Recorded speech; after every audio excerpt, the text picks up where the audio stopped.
The year is 1967 and Africa is at war. Soldiers move fast through dense jungle forest.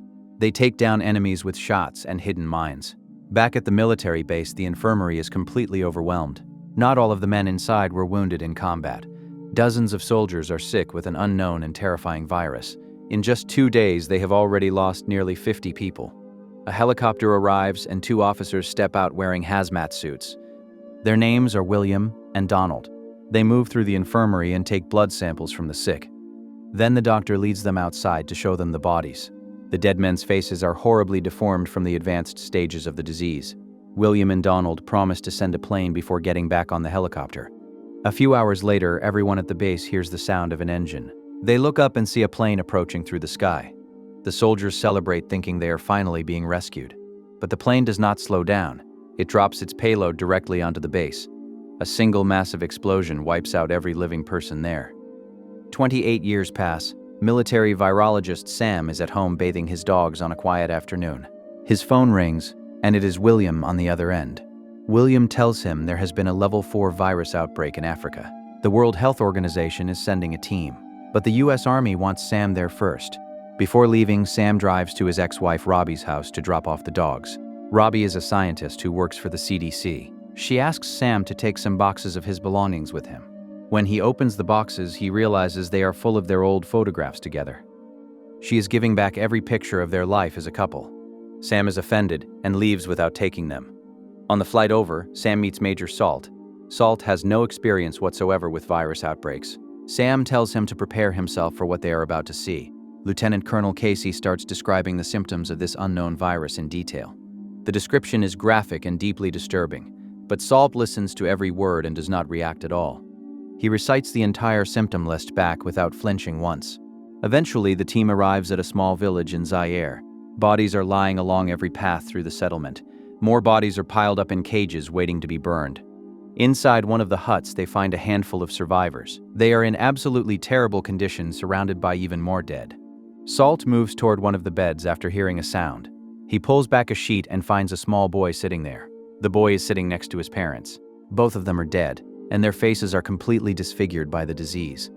The sight is too much for Salt. He panics and vomits inside his hazmat suit. The vomit begins to fill his helmet and he starts to choke. Casey rushes over and tries desperately to stop him from removing the helmet, but it is too late. Salt pulls the helmet off and takes a long gasping breath. Sam immediately wants to put Salt in isolation, but the local doctor stops him. He explains that the virus is not airborne. Salt does not need to be isolated. The doctor then tells the team the full picture of what happened here. They did not arrive in time. The village is effectively dead. This virus kills within 2 to 3 days, and it has a mortality rate of 100%. Nobody who gets infected survives, not a single person. If anyone infected had tried to leave the village, they would be dead in the forest by now. They could never have reached the next settlement. Patient 0 was a young man who had been working with a foreigner building a road. When he came home, he was already sick. He drank from the village well, and the virus spread through the water supply. He died just 2 hours after arriving back. He had been completely incoherent the whole time, so no one could ask him anything. Sam looks around and notices one person who is not sick. The local witch doctor is perfectly healthy. The local doctor explains that the man spent an entire week isolated in his cave. The witch doctor believes the gods are punishing the village. He says foreigners are destroying their land, and this virus is their divine retribution. On the flight back to the United States, Salt apologizes quietly for his reaction in the village. Casey writes up the full report during the flight and sends it back home immediately. That night, Sam crashes a government function to speak with William directly. He demands that William issue a formal virus alert right away, but William refuses. He believes the virus cannot spread far because it kills its hosts too quickly. Its extreme mortality rate is actually what keeps it contained. Meanwhile, deep in the African forest, something else is happening. A monkey loses its footing and falls directly into a hunter's trap. The hunter puts it in a cage and loads it onto a ship. During the long voyage, the hunter shares his own food with the animal. He feeds it by hand like a pet. The next day, Sam goes back to Robbie's house to collect his dogs. Robbie is furious because he promised a specific time and arrived much later. She had to cancel her own travel plans just to wait for him. They argue back and forth about who the dogs really belong to. Sam eventually tells her to keep them. They belonged to both of them once, and now that time is over. Afterward, Sam and Casey travel to the Military Research Institute together. They go up to the top security level where the most sensitive work is done. While changing into their lab gear, Casey notices something alarming. There is a small tear in the sleeve of Sam's hazmat suit. He scolds him for not checking the suit properly before entering. He covers the tear with tape and they proceed inside. Salt is already in the lab and has started the initial tests on the African samples. Casey picks up a test tube and tosses it casually towards Sam, calling it Motaba. Sam panics and nearly drops it, fumbling to catch it. Casey laughs and reveals the tube is empty. He reminds Sam to always handle lab equipment with care. When the test results are ready, the men study the data in silence. Then the silence turns to shock. The Motaba virus multiplied at a speed none of them have ever seen before. In just 5 hours, it destroyed every single cell in the sample completely. William joins them and provides a sample of the same virus from 1967 for comparison. Later, William meets privately with Donald to review the comparison results. The tests confirm beyond any doubt that Motaba is the exact same virus from 1967. It survived the bombing in Africa all those years ago. Donald tells William to lock the virus away and remove Sam from the case entirely. This must be kept completely secret from everyone. The next morning, Sam storms into William's office. With barely controlled fury, he has been reassigned to a completely unrelated case in Mexico. William insists Motaba is fully contained and refuses to change the orders. After leaving the office, Sam calls Robbie privately. He asks her to request a virus alert from the CDC on his behalf, but Robbie tells him she cannot make that request based purely on his instincts. They argue intensely back and forth until she finally hangs up on him. Despite her frustration, Robbie still goes to her superior and mentions the virus. Her superior also believes it is contained and takes no action. In California, inside a biotest animal facility, the infected monkey sits alone in its cage. That night, a facility worker named Jimbo waits until the coast is clear. He takes the monkey and loads it into his car. He bribes the security guard on the way out to guarantee his silence. Jimbo drives through the night with the monkey in the back seat.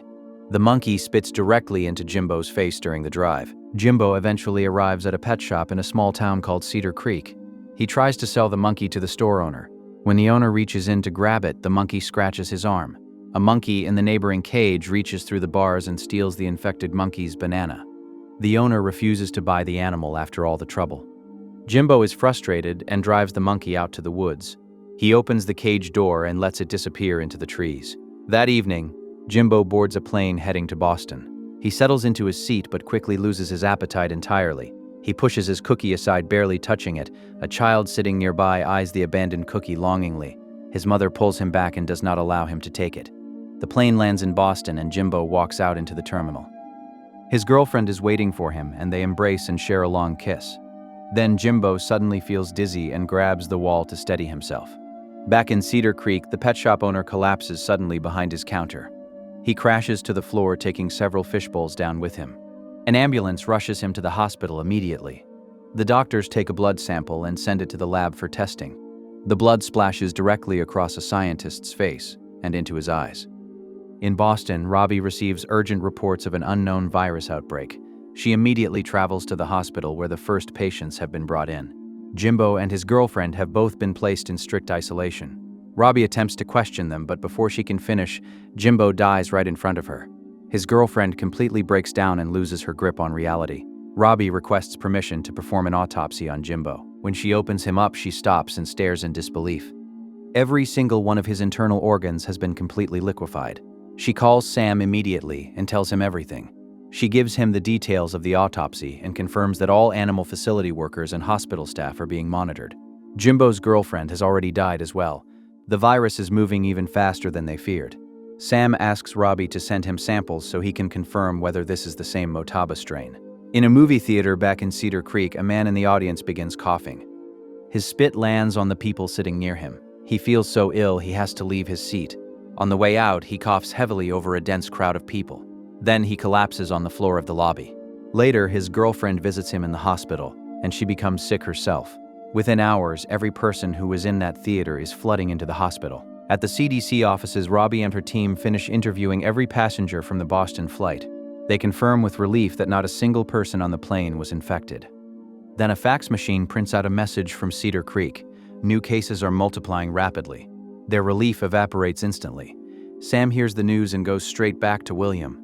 He begs for help and resources. William brushes him off and tells him the CDC can manage it. He orders Sam to get on a plane to Mexico as instructed. Sam ignores the order completely. He talks the pilots into redirecting him to Cedar Creek instead. Back at the top level, William enters a secure vault. He retrieves a mysterious sealed sample and says nothing to anyone about it. Donald informs him that the governor of California has personally contacted the president requesting federal assistance. They must contain this situation before the media finds out. If it reaches the public, it could mean another bombing. That night, an enormous convoy of military vehicles rolls towards Cedar Creek from every direction. Helicopters circle overhead as trucks seal every road and bridge in and out of town. The entire town is placed under complete military lockdown before sunrise. The next morning, Robbie arrives with her CDC team and finds every exit blocked. The CDC vehicles are allowed through, but reporters are turned back at every checkpoint. In town, Robbie connects with the local authorities and discovers that Sam is already on the ground. Together, Sam and Robbie walk through the hospital, checking on the isolated theater patients. Every one of them is deteriorating rapidly. Then a doctor calls them to see a new patient just brought in.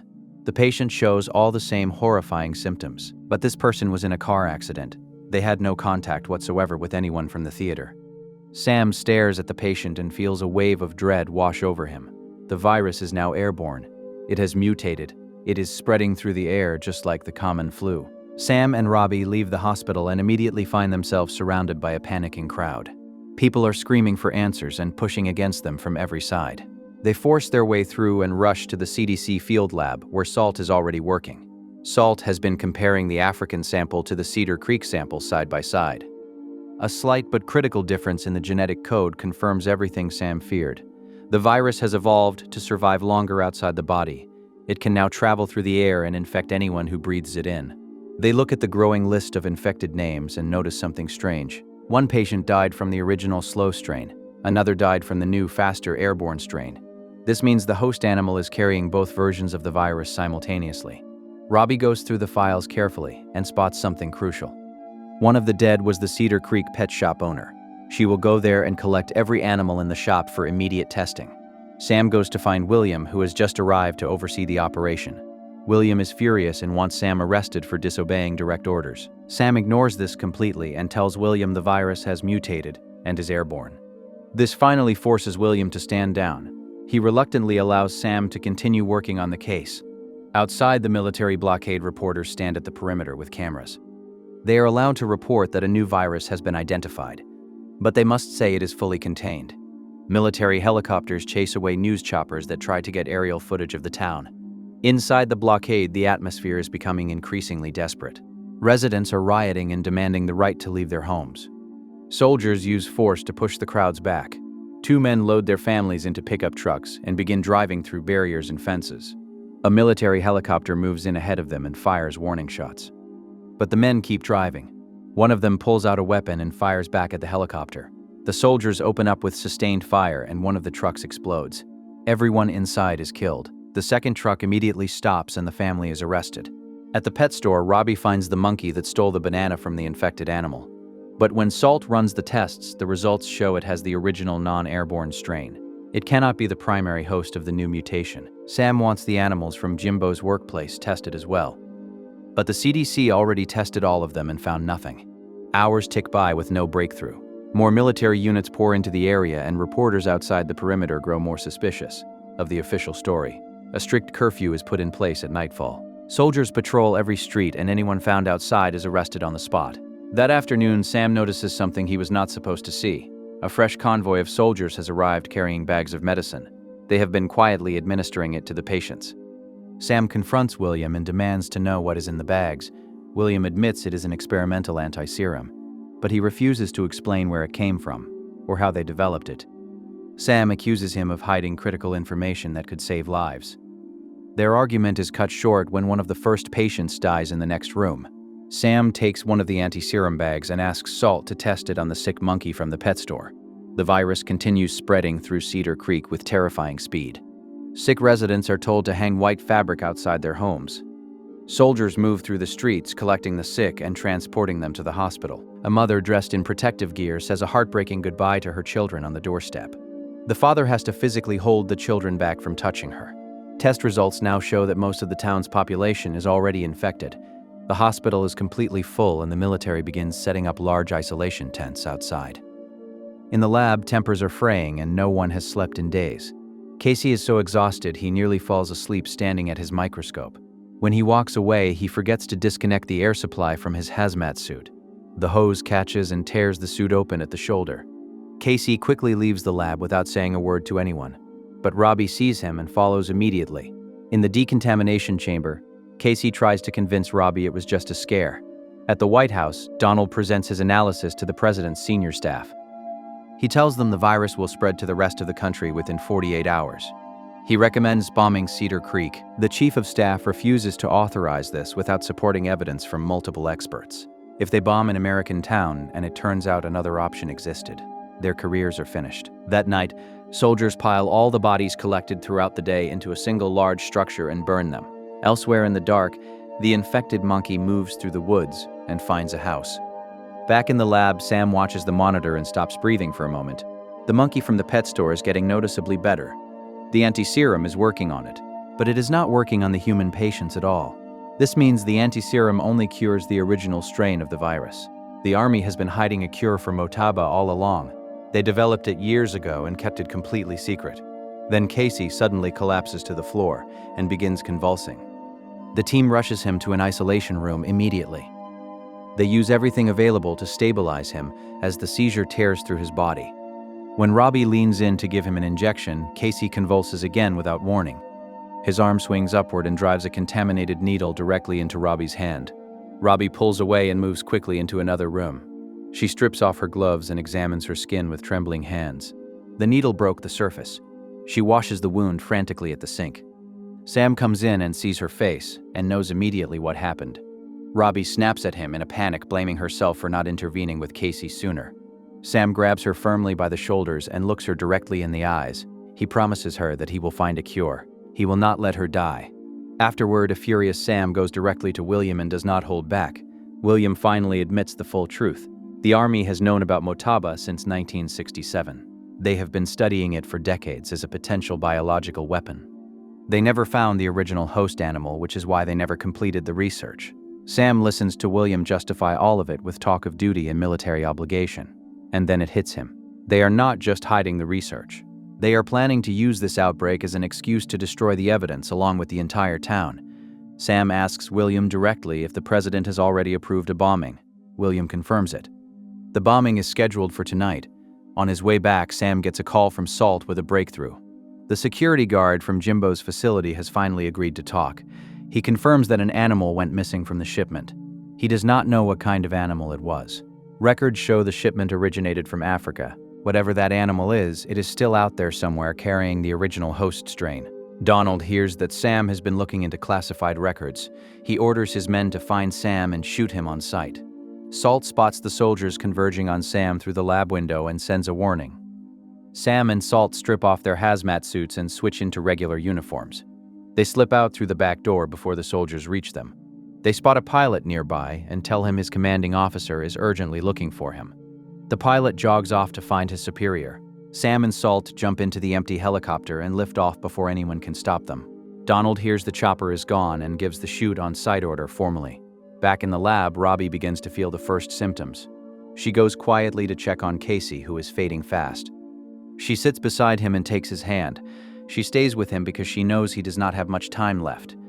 With help from the Coast Guard, Sam and Salt locate the ship that transported the host animal from Africa. There is no landing space on the deck, so Salt brings the chopper as close as possible. Sam takes a deep breath and jumps across to the ship's railing. He pulls himself up and introduces himself to the crew as an army doctor. They take him immediately to the body of the dead hunter. Sam searches through the man's belongings carefully. Then he finds it, a photograph of the infected monkey. At the same moment, a news bulletin airs nationally showing photographs of Sam and Salt. The broadcast calls them armed and dangerous fugitives and urges the public to report their location.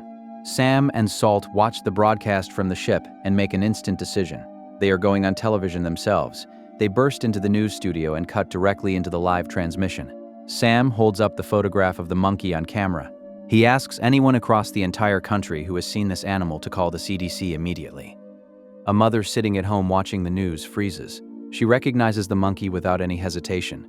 It has been playing with her child in the backyard.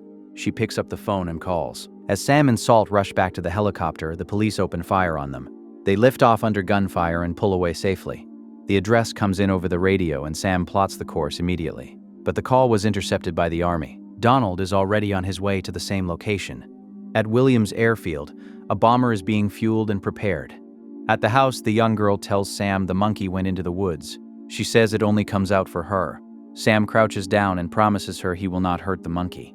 He just needs to find it. The girl takes some food from the kitchen and walks to the tree line. She calls out into the dark.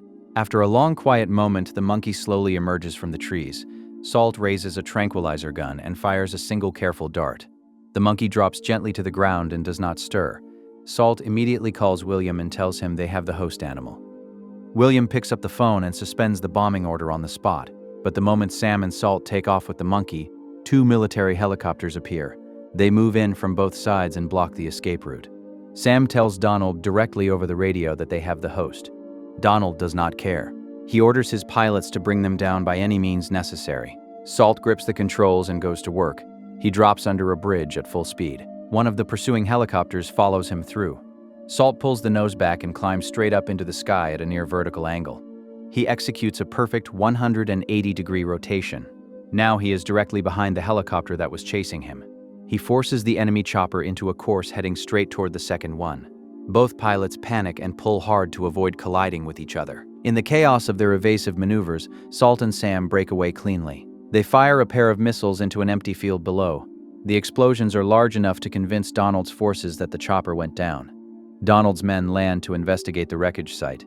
Sam and Salt slip away while they are occupied.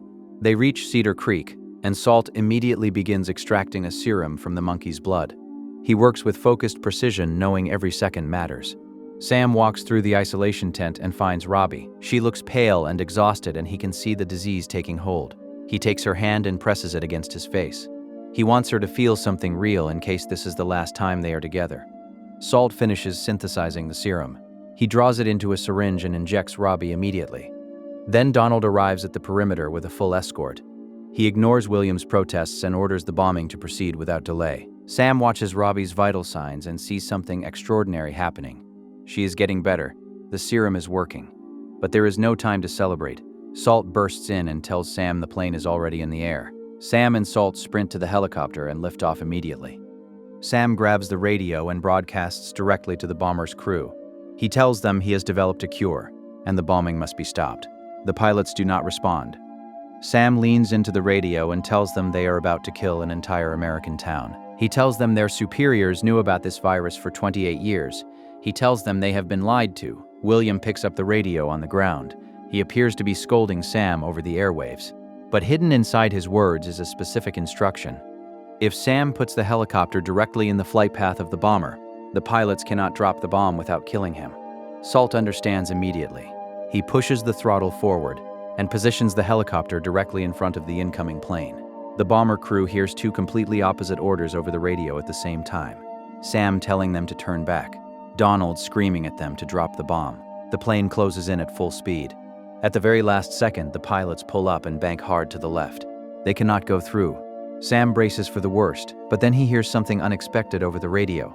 A massive explosion echoes in the distance.